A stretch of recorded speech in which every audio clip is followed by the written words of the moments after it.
Hello friend, আজ একটি এমন রেসিপি নিয়ে এসেছি। সেটা আমাদের বাঙালিদের মধ্যে সচরাচর খায় না, তবে কেউ মন করে খুশি হয়ে খেতেও পারে, মাঝে মধ্যে হয়তো খেয়ে থাকেন। তো আমাদের বাড়িতে এটা খুবই প্রিয়, তাই আমরা প্রায়শই বানিয়ে থাকি।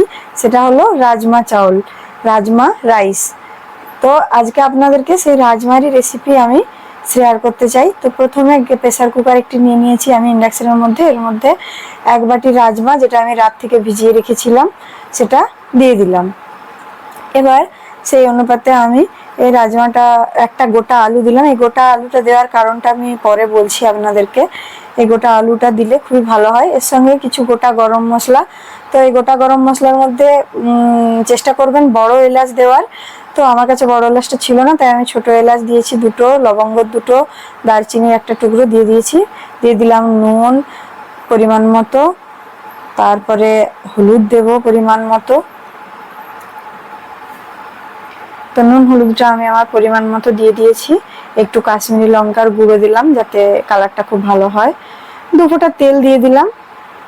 এবার আমি এতে 2 বাটি জল, 1 বাটি রাজমা নিয়েছিলাম তাই 2 বাটি জল দিয়ে আমি প্রেসার কুকার ঢাকনাটা বন্ধ করে 7-8টা সিটি দিয়ে দিয়েছি। এবার আমি কড়াইতে তেল দিয়ে দিলাম। কড়াই আমার গরম হয়ে গেছিলো, কড়াইতে তেল দিয়ে দিলাম। দিয়ে ওখানে দিয়ে দিলাম গোটা জিরে। গোটা জিরেটা যখন একটু চটপট করে উঠবে তখন এতে পেঁয়াজ, আদা, রসুন বাটা আমি একসঙ্গে দিয়ে দিলাম। পেঁয়াজ, আদা, রসুন বাটাকে আমি শিলবাটায় বেটে নিয়েছিলাম, তো সেটাই আমি এখানে দিয়ে দিলাম। এবার নুন দিচ্ছি পরিমাণ মতো।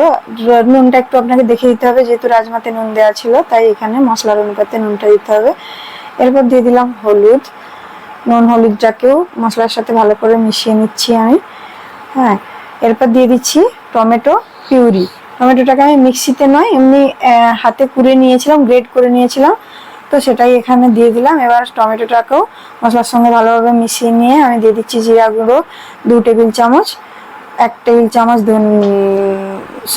ধনে গুঁড়ো 2 টেবিল চামচ দিয়েছি, 1 টেবিল চামচ জিরা গুঁড়ো দিয়েছি, আর আরেকটু লঙ্কা গুঁড়ো দিয়েছি 1 টেবিল চামচ। এবার সব মশলা ভালো করে কষিয়ে সামান্য একটু জল দিয়ে আমি মশলাটাকে ভালো করে কষিয়ে নিচ্ছি। দেখতেই পাচ্ছেন মশলাটা প্রায় তেল ছেড়ে ছেড়ে এসছে। এবার সেই আলুটা, সেদ্ধ আলুটাকে এই মশলার মধ্যে আমি হাতেই ম্যাশ করে দিয়ে দিলাম।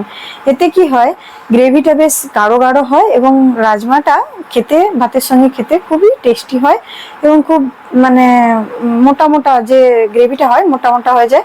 এরপর আমি দিয়ে দিয়েছি একটু কসুরি মেথি, স্বাদটা হওয়ার জন্য আপনারা কসুরি মেথিটা অবশ্যই দিবেন। এবার দেখুন রাজমাটা আমার খুব ভালোভাবে সিদ্ধ হয়েছিল। এবারে সেই রাজমাটার শুধু আমি দিয়ে দিলাম। জলটা যে ছিল প্রেসার কুকারে, সেটা আমি একটা আলাদা বাটিতে সেপারেট করে রেখে দিয়েছি। জলটা আমি পরে দেব।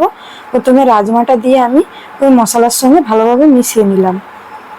এবার আমি ওই যে জলটা, মশলার সিদ্ধ রাজমা যে সিদ্ধ হয়েছিল জলটা, ওই জলটা আমি রাজমার সঙ্গে মিশিয়ে দিচ্ছি ভালো করে। এবার দেখুন মেশানো হয়ে গেছে, 1 ফুট ফুটে গেছে, দেখছেন আপনারা।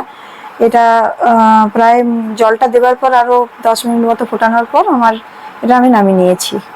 ব্যাস, এবার আমি সার্ভ করে দিয়েছি। এখানে ভাত, রাজমা, সালাদ, আর আম ছিল বাড়িতে, পাকা আম, তো সে পাকা আম দিয়ে দিয়েছি। আমার হাজব্যান্ড খেয়ে বলছে খুবই সুন্দর হয়েছে, ছেলেকেও খুব ভালো লেগেছে খেতে। ও একটু ঝাল লেগেছে কিন্তু